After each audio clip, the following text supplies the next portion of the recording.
Esse é um canal destinado à adoração, mas como nós podemos adorar verdadeiramente a Cristo? Não é?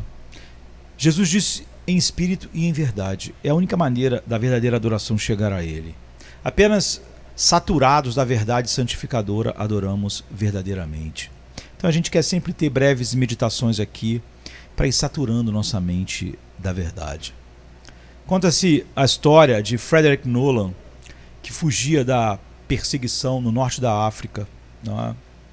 E os perseguidores dele tinham o objetivo de capturá-lo, perguntar se ele negaria a Jesus, e se ele confirmasse que ele era cristão, eles o executariam na hora. Não é? Ele passou correndo por várias cavernas, mas ele sabia que seus perseguidores verificariam cada uma delas até encontrá-lo. Eventualmente, ele estava tão exausto que ele entrou em uma caverna e esperou para ser encontrado. Não tinha mais como continuar fugindo. E ele ouvia eles, os perseguidores dele, verificando as cavernas próximas. E enquanto Nolan estava deitado, olhando para a entrada da caverna, ele observou uma pequena aranha tecendo uma teia. E em poucos minutos, a bela teia cobria toda a entrada da caverna. Nesse momento, seus perseguidores chegaram à caverna, mas vendo a teia, eles concluíram que ele não podia ter entrado naquela caverna sem perturbar, sem arrebentar a teia. Então eles seguiram em frente para a próxima caverna. Depois de escapar dessa situação, Nolan escreveu um dístico profundo da sua experiência. Ele escreveu assim: onde Deus está, uma teia é como uma parede. Onde Deus não está, uma parede é como uma teia. A vida de Davi estava cheia de perigos assim. O rei Saul estava atrás dele, os filisteus estavam atrás dele, e até mesmo seu próprio filho se voltaria contra ele e tentaria tomar seu trono em determinado momento. Mesmo depois de ser ungido rei de Israel, Davi se viu vivendo em cavernas para escapar dos seus perseguidores. Não é? E 4 discussões profundas Davi entrega para o coração de pessoas desesperadas.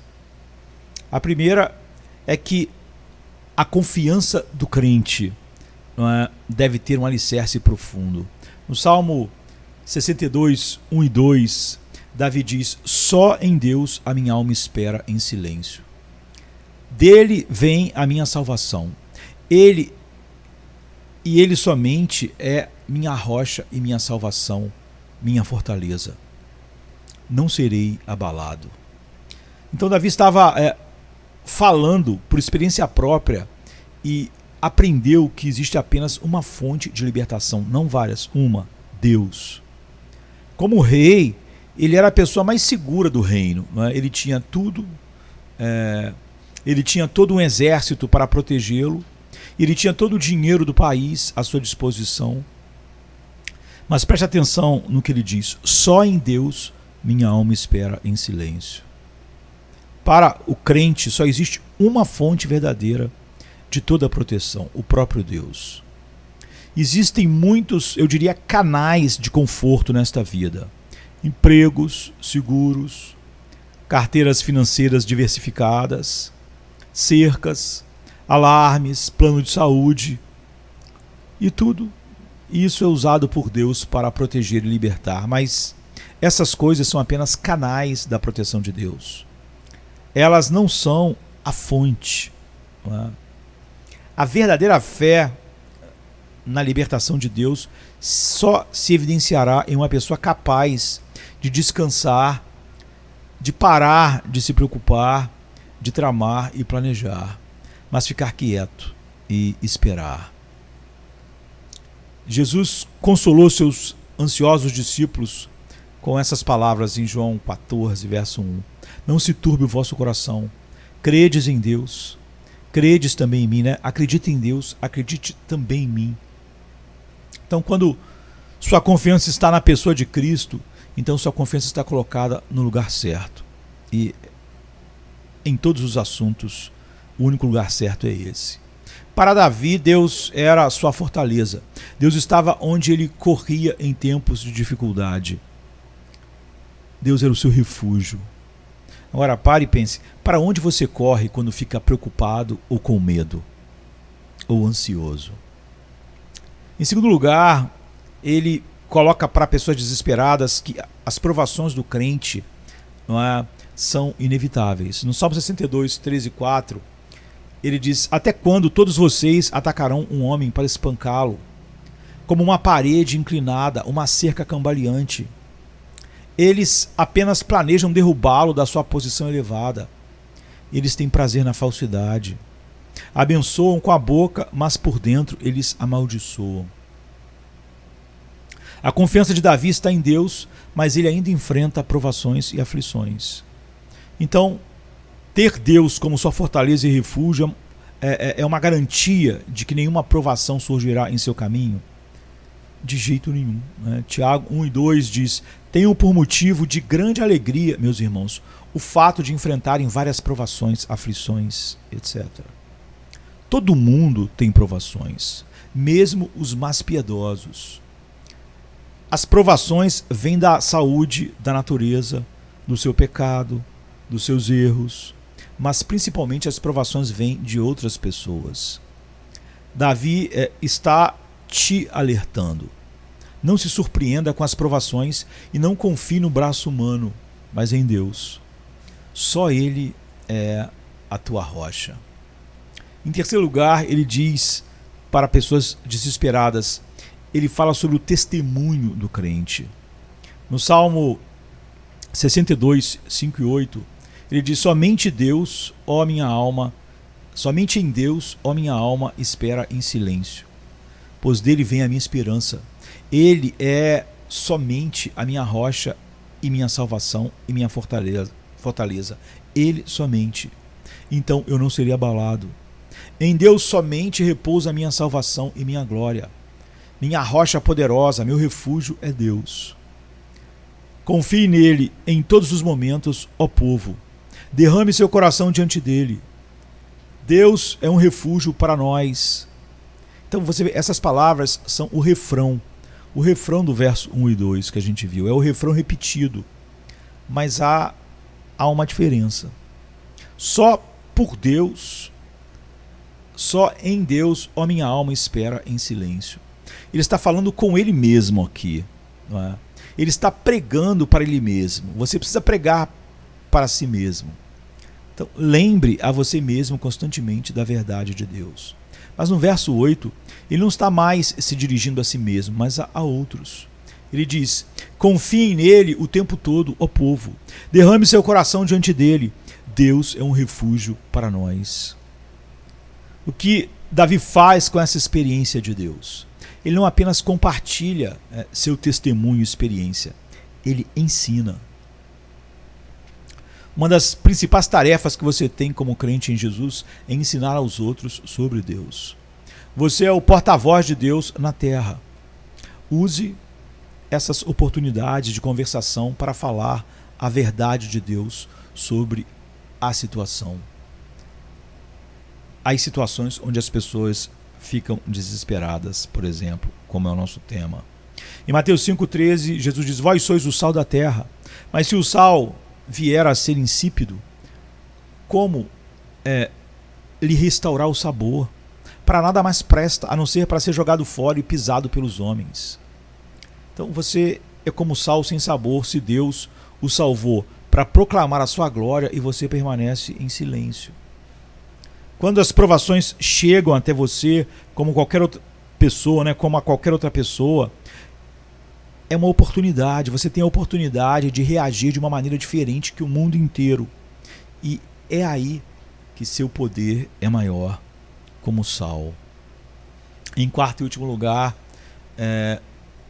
Davi fala ao coração desesperado sobre os testes do crente. No verso 9 e 12 ele diz: os de baixa condição são apenas um sopro, os de alta posição são uma ilusão. nas balanças sobem. Eles estão juntos, mas leves que um sopro. Todos eles juntos na balança. E ele continua: não confie na extorsão, não coloque esperança no roubo. E se as riquezas, salário, dinheiro aumentarem, não coloque seu coração neles. Uma vez que Deus falou, 2 vezes você deve ouvir isso, que o poder pertence a Deus e que a ti, ó Senhor, pertence o amor inabalável. Não é? Então nós temos um estado elevado, não é? Ou nós estamos em baixa em relação a riquezas. Quando ele fala sobre o estado elevado, refere-se ao seu status, sua posição econômica, seus círculos sociais. Muitas pessoas confiam nessa ilusão de sucesso, mas ela não é real. Isso é apenas vaidade, orgulho e falsa confiança. Davi chama isso de ilusão, mas leve que a respiração, ele diz na balança. Outra tentação muito comum para os crentes é colocar sua fé não apenas em Deus, mas nas riquezas, nas posses. Ele diz no verso 10, não confie na extorsão, não coloque esperanças vãs no roubo, mas ele quer que você entenda que você não deve colocar a sua esperança em nenhum dinheiro lícito. Se as riquezas aumentarem, o seu salário, sua posição, não coloque seu coração nelas. Às vezes sentimos que quando nossa conta bancária é robusta ou está melhor, nossa confiança fica em alta. Mas isso também é uma ilusão e arrogância.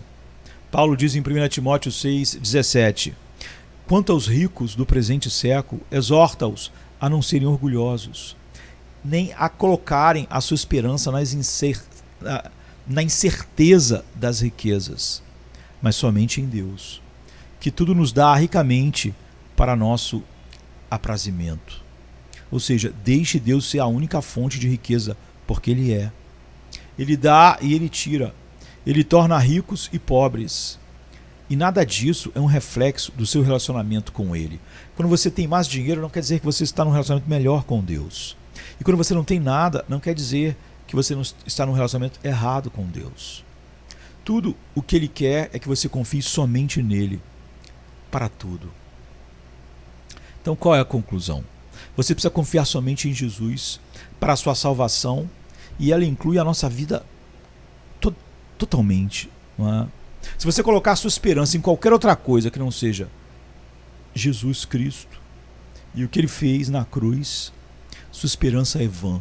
Se você acha que dos relacionamentos, das amizades, do braço do homem, do romance, do casamento, ou de qualquer outra coisa, do dinheiro, da posição, do status, vai vir tranquilidade, paz, você está sendo enganado pelo seu coração e por Satanás. Neste mundo, às vezes, parece que tudo está contra nós. Parece que tudo está correndo atrás de nós. Parece que tudo está atrás de nós. Criminosos, doenças, a economia. Mas como cristãos, nós permanecemos firmes. Podemos chamar a Deus, clamar a Deus e saber que somente Ele é o nosso refúgio. E então o nosso refúgio nunca tem problemas. Só Ele é a nossa rocha, só Ele é a nossa firmeza.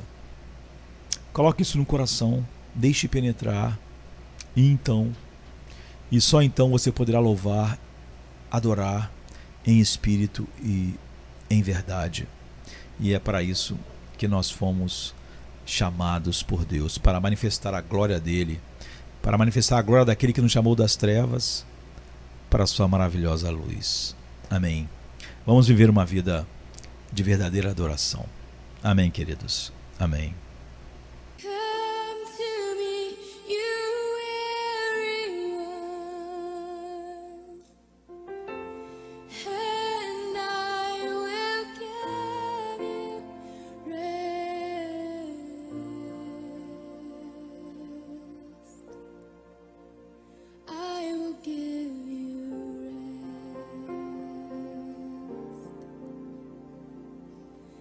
Come to me, you